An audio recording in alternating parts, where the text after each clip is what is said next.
네, 이번 편에는 장막성전과 신천지가 대체 어디가 닮았는지 백성호 종교 전문 기자와 함께 이야기 또 나눠보겠습니다. 네, 지난번에는 신천지의 뿌리에 대해서 굉장히 잘 설명을 해주셨는데 이만희가 장막성전의 이제 신도였다고 했잖아요. 그럼 당시 이만희 총회장은 거기서 무슨 일을 했었나요?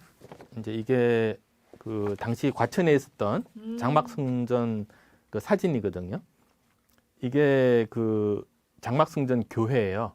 이게 교회고 이 밑에 이렇게 집들이 있잖아요. 이게 초가집도 있고 초막도 있고 이게 집들이 있잖아요. 이런 집들이 하나둘 생기기 시작해가지고 나중에는 800세대가 됐다고 하잖아요. 5천 명이 살았다라고 하는데 그 이런 집들을 하나씩 다 손으로 지어야 될 거 아니에요. 여러 가지 이런 공사들을 하는 일들을 했었어요. 그런 공사 일들을 했었고 여기 중간 입구에 보면 이게 지금 사진에는 보이지 않는데 여기에 별이 7개가 있었어요. 이렇게. 그게 장막성전을 이끌었던 7 목사. 그들을 일곱 천사라고 하면서 7 천사가 전 세계에서 사람들을 모아서 장막성전으로 끌어온다라고 주장했던 그 7 천사예요. 신천지 이야기로 돌아와서 신천지는 그럼 대체 말세의 날짜를 언제로 잡았나요? 그 장막성전은 날짜를 구체적으로 박았었잖아요. 네. 1969년 11월 1일 이렇게 박았잖아요. 근데 신천지는 날짜를 구체적으로 박지는 않아요. 그러니까 요한계시록이 1장부터 22장까지로 되어 있거든요. 근데 신천지에서는 요한계시록에 지금 19장이 이루어지고 있다라고 얘기를 해요. 22장까지니까 이제 몇 장 남았죠? 3장 남았나요? 그러니까 그리고 19장에서는 이제 뭐가 이루어지냐면 혼인이 이루어져요. 그 혼인이라는 게 뭐냐면 그 땅에 있는 14만 4천 명의 육신과 하늘에서 순교당한 14만 4천 명의 영이 내려와서 결합을 하는 걸 혼인이라 그래요. 19장이 지금 이루어지고 있다라는 것은 14만 4천 명이 정해지고 있다라는 얘기예요. 그래서 신천지 사람들은 거기에 들어가려고 아주 애를 쓰죠. 그 14만 4천 명이라는 숫자가 나와서 뭐 여쭤보는 건데 2020년 기준 신천지 신도가 지금 24만 5천 명이라고 하네요. 네, 그러면 신천지가 말하는 그 14만 4천 명이 안 들면 어떻게 되는 거예요? 그러니까 이게 14만 4천 명은 그 하늘에서 내려온 영과 결합을 해서 그 왕 같은 제사장이 된다고 그래요. 이 제사장이 되면 왕 같은 제사장이 되면 이 자신의 육신이 그 하늘의 영과 결합하는 순간 변화한다 그래요. 이 변화체가 돼서 그 변화체를 가지고 영원히 산다고 주장을 해요. 부귀와 명예와 권력과 영생을 다 가질 수 있는 게 뭐예요? 이 14만 4천 명 안에 들어가는 거예요. 14만 4천 명 안에 들어가지 않은 사람도 구원을 받을 수 있다라고는 얘기를 해요. 그러니까 이게 계속 인원수가 늘어나서 그런지 이렇게 해석의 여지들이 좀 더 이렇게 변화가 있는 거 아닌가 저는 생각합니다. 이게 신은 이단 종교에 빠진 셈이잖아요. 네. 그럼 신천지는 지금 이 상황에 대해서는 어떻게 얘기하나요? 그러니까 그러면 상식적으로 생각하기에는 그런 자신의 전력이 굉장히 좀 숨기고 싶거나 그죠? 사람들에게 드러나면 되게 곤란할 것처럼 생각하지 않겠어요? 근데 신천지에서는 그 부분도 요한계시록에다 끼워 맞춰서 설명을 해요. 어떤 거냐면 앞으로 올 신천지를 장막성전이 예고하고 선포한 것이다. 이렇게 얘기를 해요. 그러면서 처음에는 하나님이 장막성전을 통해서 14만 4천 명을 모으고 장막성전을 통해서 말세와 구원을 이루려고 하셨다. 그런데 장막성전을 이끄던 사람들이 타락했다. 그들이 하나님의 도를 배신했다. 그래서 배도했다. 라고 얘기하면서 결국 장막성전을 통해서는 말세와 구원과 영생이 이루어질 수가 없었다. 그래서 하나님이 다시 지정한 게 뭐예요? 신천지라는 거예요.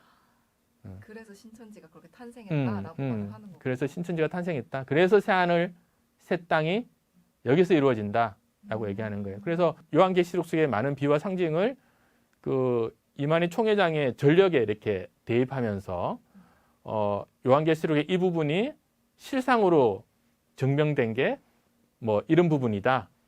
그 예언이 불발된 다음에 장막성전을 비판했던 부분들이 요한계시록에 해당하는 이런 부분이다. 이런 식으로 설명을 해요. 성경 해석 방법.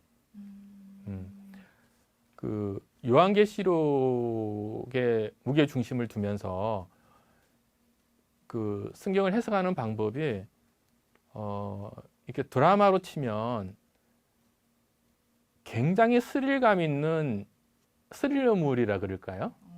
굳이 비유를 하자면, 그러니까 기존의 교회에서 기성 기독교 교회에서 이렇게 설교도 하고 뭐 성경 공부도 하고 많이 하잖아요. 여기 너무 심심한 거예요. 여기 너무 싱거운 드라마인 거예요. 근데 말세를 예언하고 불바다를 얘기하면서 심판을 얘기하고 그리고 그걸 뚫고 나가는 구원을 얘기하고 그리고 또 한정돼 있잖아요, 숫자가. 그런 얘기들이 엄청나게 스릴감이 있는 거예요. 근데 그 스릴감의 패러다임으로 빠져들게 하는 그 문법과 논리가 나름 굉장히 정교한 편이에요. 그래서 사람들이 처음에는 그 신천지가 사람들을 포교할 때 전도할 때 전도 대상을 딱 찝잖아요. 찝을 때 날라리 같은 사람은 안 찝는데요. 그러니까 나름 이렇게 되게 좀 진지하고 모범생 스타일?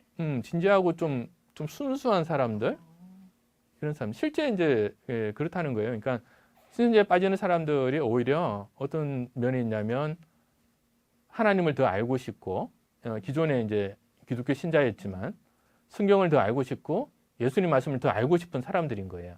성경 공부를 하다 보니까 예전에 다니던 교회에서는 몰랐거나 전혀 배우지 않았던 내용들을 알게 되는 거예요.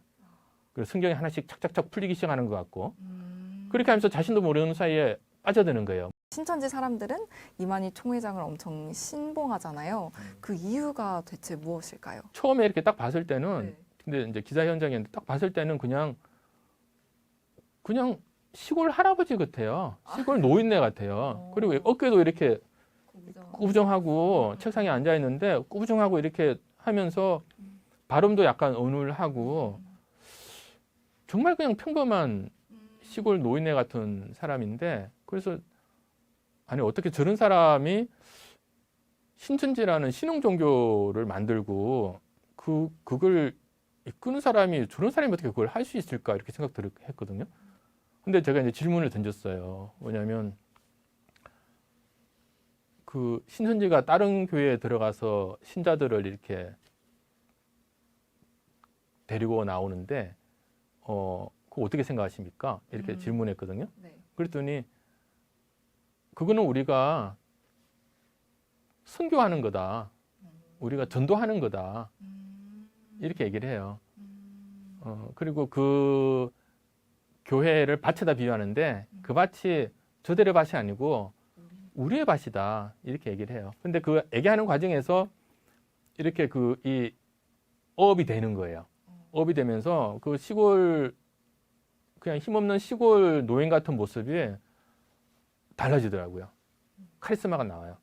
실제로 이만희 총회장이 설교하는 모습을 보면 그 아주 날카롭고 강렬한 모습들이 있어요.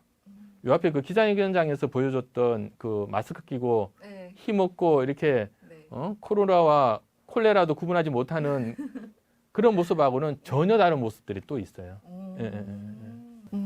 그럼 종교 전문 기자로서 신천지를 어떻게 보시는지? 사람들마다 내 안에 뭐가 있냐면 일종의 에고의 패러다임이라는 게 있거든요. 그러니까 나의 고집, 이건 이래야 돼라는 어떤 나의 잣대, 어떤 나의 어떤 에고의 패러다임 이런 게 있어요. 이런 게 있는데 그게 이제 성경적으로 얘기하면은 창세기 때 아담과 하와가 그 선악과를 따먹은 뒤에 내 안에서 그게 생겨나기 시작하는 거예요. 이제 에고가 생기는 거죠. 이 에고는 뭘 판단해요? 좋다 나쁘다를 판단하는 거예요. 이것은 선이다, 이것은 악이다를 판단하는 거예요. 뭘 기준으로? 자신을 기준으로, 에고를 기준으로. 그죠? 이단이나 사이비 종교일수록 이 에고의 패러다임을 갈수록 강하게 만들어요. 갈수록 강하게 만드는 거죠. 근데 제대로 된 종교라면 이 에고의 패러다임을 내려놓게 하고 이걸 무너뜨리게 하는 거예요. 그러면서 그럼 에고의 패러다임이 무너지면 뭐가 드러나느냐? 그때 드러나는 게 하나님 나라의 어떤 속성이에요. 하나님 나라의 평화, 하나님 나라의 어떤 생명 이런 것들이죠. 그래서 이런 사람들은 자신이 세운 패러다임을 무너뜨려 가면서 내 안에 있는 깊은 곳에서 올라오는 어떤 그 영적인 메시지들을 던져요. 굉장히 울림 있는 영성적인 메시지를 던지는데 거기에 보면은 그 예수님께서 성경에서 얘기하셨던 메시지들이 녹아 있는 거예요.